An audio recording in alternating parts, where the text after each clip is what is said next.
She sat in one of the 2 chairs facing his sturdy desk. "You're welcome.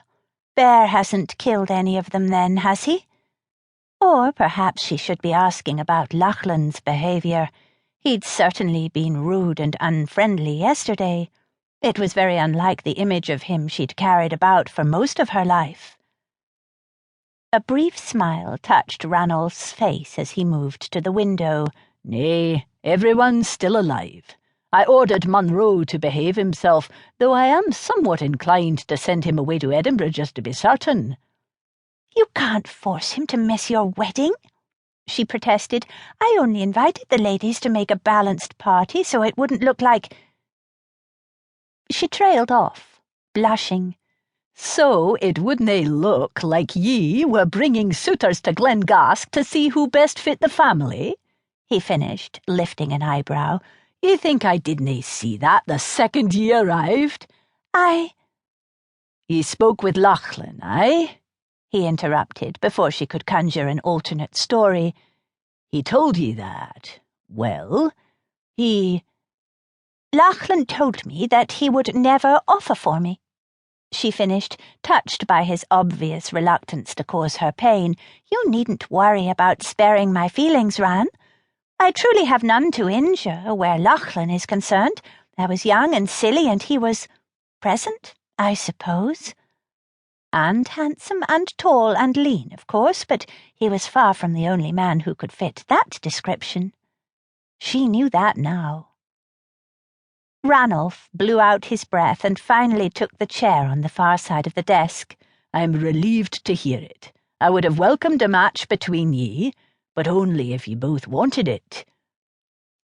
"He isn't worth the tears I wept over him, my brother." "If he couldnae see ye for who ye are, then he didnae deserve ye." He sat forward, dark blue eyes assessing her. "I've somewhat to tell ye, and I dunnae want ye to hammer at me until you've listened to it all." "Oh, dear. I agree," she said slowly. If he was going to tell her that none of the English lords were acceptable before he'd bothered to become acquainted with any of them, they were definitely in for an argument. "A few weeks ago I meant to have Aaron marry Deirdre Stewart to give us an alliance with Clan Stewart. Then our brother went and lost his head over Mary Campbell, and I thought we were about to step into open warfare again." "But we have an alliance with the Campbells now, do we not?" she asked. "Her grandfather declared peace, and you agreed to it." "Aye, I agreed to peace. I'd nae call it an alliance. More of a mutual decision to leave each other be." He scowled, then wiped the expression from his face. "I have people to watch over. Cottars who fled the MacDonalds and Campbells and need homes and employment, education for the young ones, mills to run, 100 other things.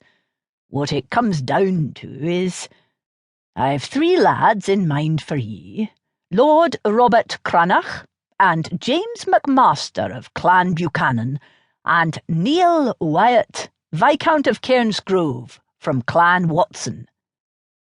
Her heart thudded sickly in her chest. "An arranged marriage? But—" "Nay, not in so many words, anyway. For most of your life I thought ye'd be marrying Lachlan. There was naught to consider about it. Now, though, I ken you're looking for a love match. If you're willing to consider all those Sassenach lads, could ye nae consider a Highlander or 2 as well?" He looked down at his hands for a moment. "I didnae pick their names out of a hat. All of them have spent time in London. 2 of them have houses there." That touched her deeply. A few months ago he'd all but sworn that he would never allow her to set foot outside the Highlands, and now this.